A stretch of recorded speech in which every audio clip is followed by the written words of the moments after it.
doing. My name's Matthew and I post videos every Monday and Friday, so if you love the tingles, tingles, tingles, tingles, tingles, tingles, tingles, tingles, tingles, tingles, then you are in the right place. So hit that subscribe button so you never miss out on any more tingles. So today's video, I am hoping I got the right video. It was suggested by David, and he suggested about doing the case of the case of Manor Farm. Now, when I then went to research this, it was then the coming up with the stories of the White House Farm murders. So, and actually this is quite an interesting case, so I'm hoping that it's the right case, David, and if not, I do apologise. But hopefully you and everyone else will find this video to be relaxing. So we are going to be looking at the gruesome story of the White House Farm murders. So this was actually a Netflix drama. I mean, it's a true story that Netflix have based a Netflix drama on. And we are going to be looking into the details before that. Okay, so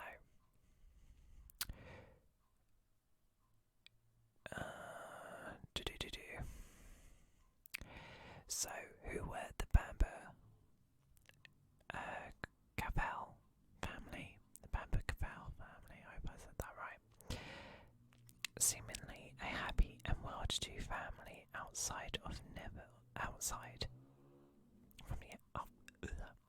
Seemingly a happy and well-to-do family from the outside.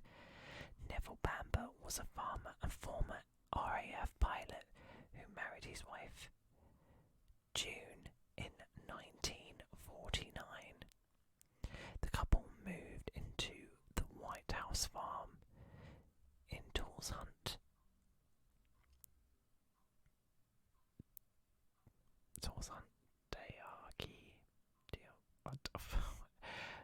I'm already off to a flying start with this. Anyway, in Essex, which sat among 300 acres of farmland owned by June's father. Unable to have biological children, the couple adopted Sheila and Jeremy separately as babies. Financially secure, the Bambers were able to give their children a good home and private education. However, June's intense religious beliefs had caused a rift within the family. June and Jeremy's relationship was so troubled that they were no longer speaking, while Sheila believed her mother disapproved of her, and the pair had a tense relationship. Sheila first got pregnant at 17 and was forced to have an abortion by her parents. She suffered several miscarriages before finally marrying Colin and giving birth to twin sons Daniel and Nicholas. However, Colin had an affair and the couple split 5 months after the boys were born. Who is Jeremy Bamber? Jeremy Bamber was put up for adoption by his biological mother, a student midwife who had an affair with a married army sergeant. His biological family later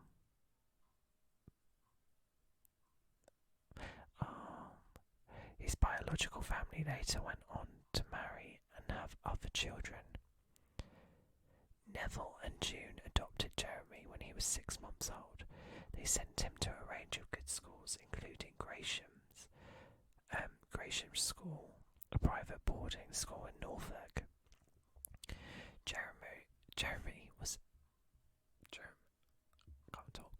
Jeremy was deeply unhappy at Gresham's School. to the bullying and sexual assault.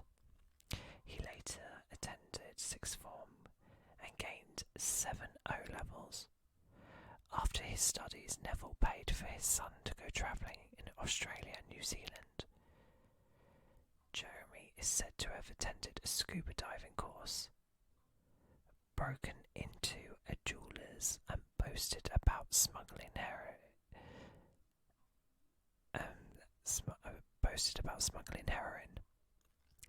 When he returned home in 1982, Jeremy's father continued to provide for him.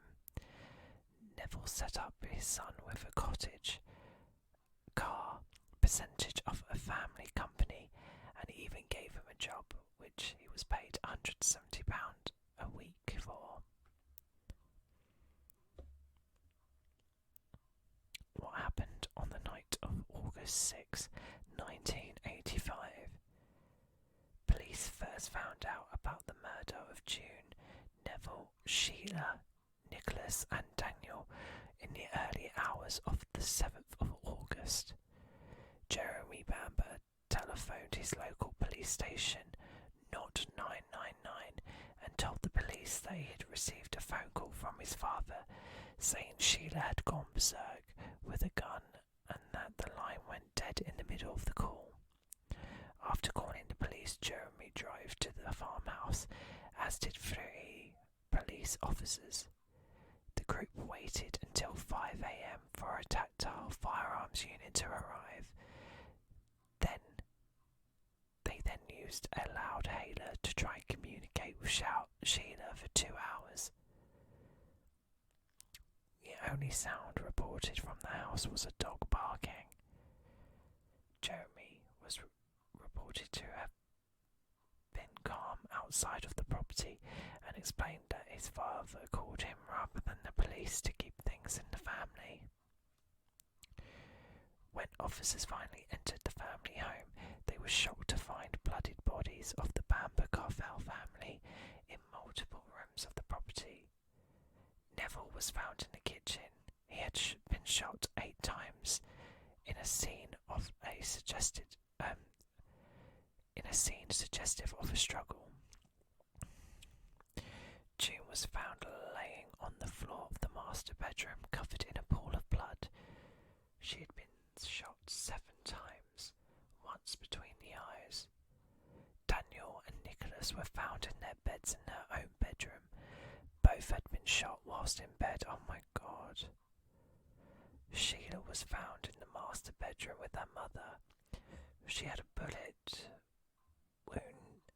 bullet wounds under her chin.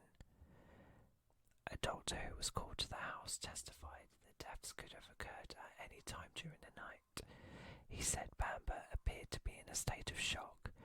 Jeremy broke down, cried and seemed to vomit.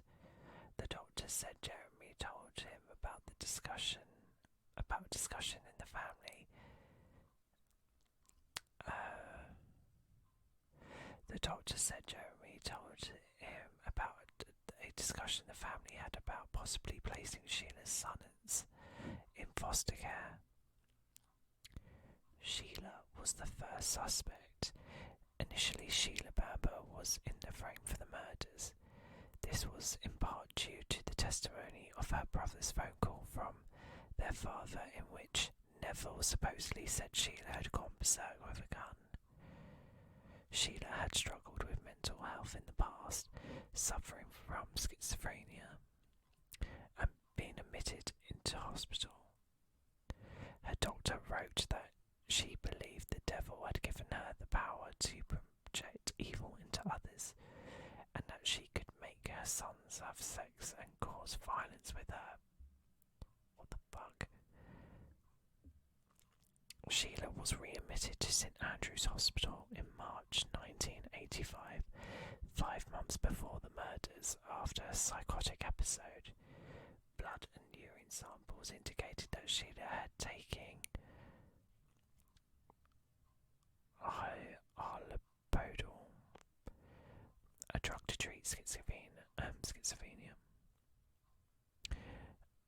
And several days earlier, she had used cannabis. However, 2 weeks after the murders, Jeremy's girlfriend told police that he had implicated himself in the crimes. The motive of inheritance. There was a significant amount of inheritance tied up with the immediate and extended family, which provided a motive for the killings.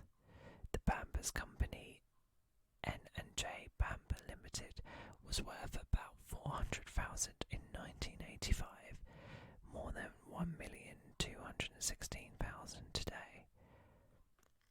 During the murder trial, the court heard that in their wills June left £230,000 and Neville left $380,000 to their children, which would be divided equally. Bamber's behaviour before and after the funerals increased suspicion, as he was said to be sobbing during the service, yet laughing and joking during the wake.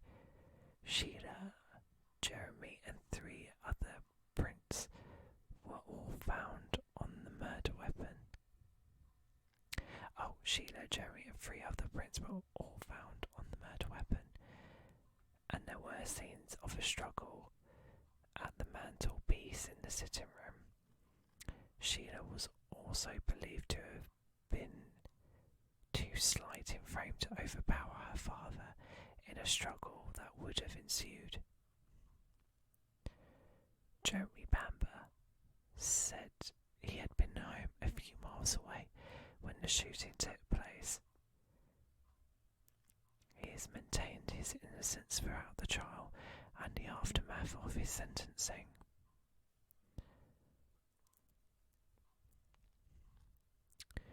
A campaign known as JB Campaign Limited gathered pace over the years to secure Bamber's release. Justice for All took up his case in 1993 to prepare for his appeal that year, and The Guardian ran a long investigative piece which included a telephone interview with Bamber from HM Prison, Long Lartin, Worcestershire. Bamber said he still could not understand why he had been convicted. A number of high-profile MPs, including George Galloway and Andrew Hunter, as well as journalists Bob Wolfenden and Eric Allison, have all protested Jeremy Bamber's innocence over the years. In 2015, the human rights campaigner Peter Tatchell appealed to the Chief of Constable of Essex Police to disclose all evidence related to this case. White House Farm had been airing weekly from mid-January until to last week.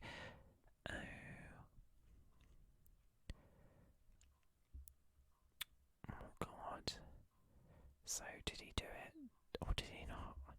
I mean, it kind of feels like he did. Or he was set up.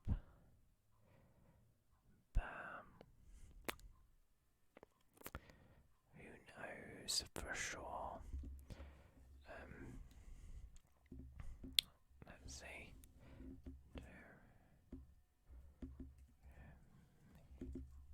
I want to know if he's still in prison. What's going on?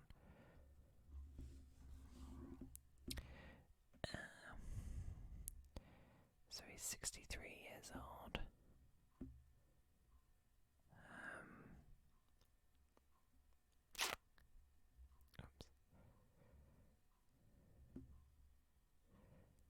Oh my God, he's got like a proper website and everything.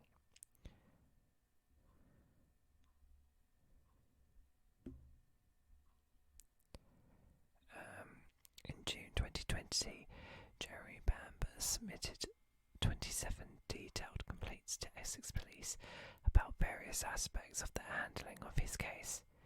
2 further complaints were filed with Essex Police in October 2020. These 29 complaints concentrated on just 2 officers involved in the case and covered a wide range of issues.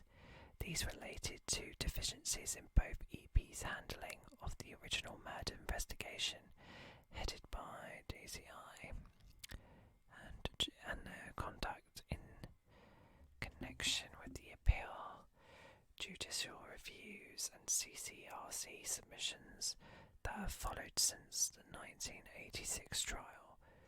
They also included a specific and detailed complaint about how EP used the author Cara and Lee to try and reinforce their case against Jeremy. Miss Lee was wrongly given access to selected case papers and photographs by the two officers that the complaint was lodged against. The material, which has never been disclosed to the defence, was made available to Miss Lee to guide her to conclude that Jeremy was guilty in her 2015 book on the case, The Murders at White House Farm. Oh my god, the fireworks, can you hear that, guys? Sorry. After receiving the complaints, EP conducted a cursory investigation into them and quickly concluded that no further action was required on the complaint made. They also decided that Jeremy had no right of review and that the defence complaints were an abuse of process, which they obviously weren't. Jeremy's legal team then went back to EP asking them to investigate the issues properly. EP replied that this request was denied, but it did not concede that Jeremy had the right of review by the Police, Fire and Crime Commissioner for Essex. Therefore, a complaint was made to the PFCC for Essex about EP's handling of the 29 issues. This complaint was upheld by the PFCC on the basis that the response Jeremy had received to the original complaints did not meet the standards expected. The whole matter was therefore referred back to EP's Professional Standards Department for reinvestigation. Needless to say, the same answer eventually came back that no further action would be taken. However, at this point, having exhausted all options with EP as set out in the complaints procedure, a right of review was now available, with the IOPC having examined the matter in considerable detail. The IOPC upheld the legal position and were scathing about EP in their conclusion. The IOPC said that EP had not dealt with the complaints in a reasonable, proportionate manner, and that they had breached their statutory obligation to refer serious complaints directly to the IOPC. This was after being recorded by the force received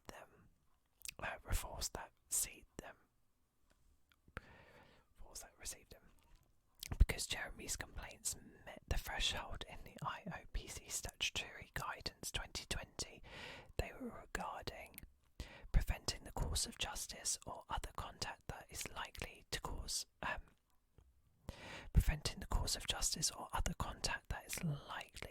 seriously harm the administration of justice, in particular the criminal justice system.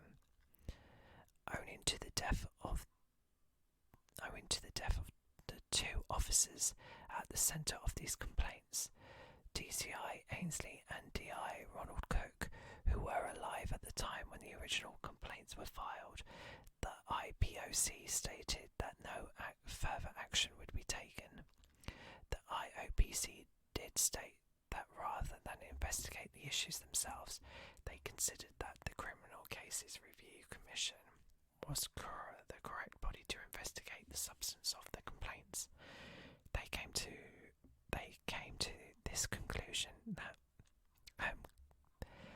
to this conclusion knowing that the CCRC are actively investigating the issues at present.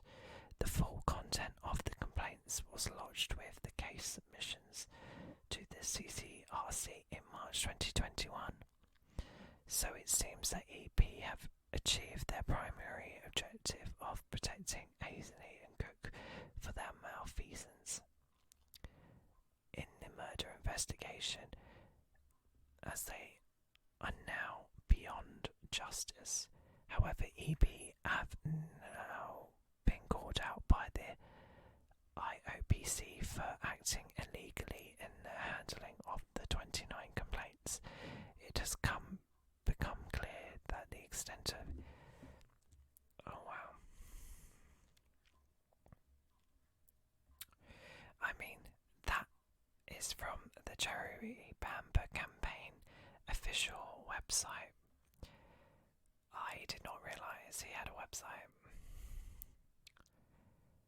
But that is some of the, I guess, legal tea that has come since the sentencing.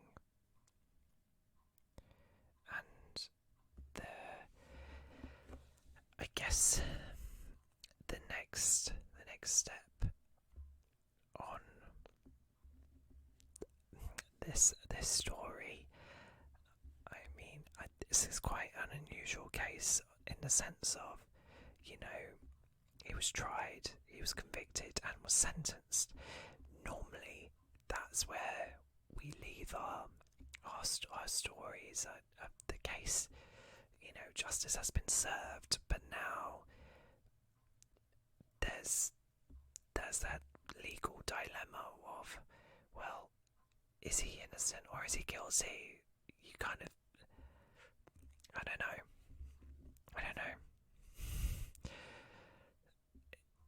It's a bit of a mess, but you know, most of his family, well, his entire family have gone in a horrific attack, and you know,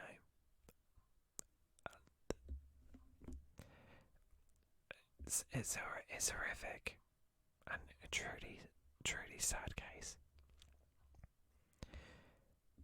So I'm going to leave it here. I've rambled enough. At the end of this video, I hope you found this case to be interesting. Thank you for your suggestions, and I'm always happy to hear any suggestions of other cases you want to hear. I hope you sleep well, and I shall see you guys in the next video. Night, guys.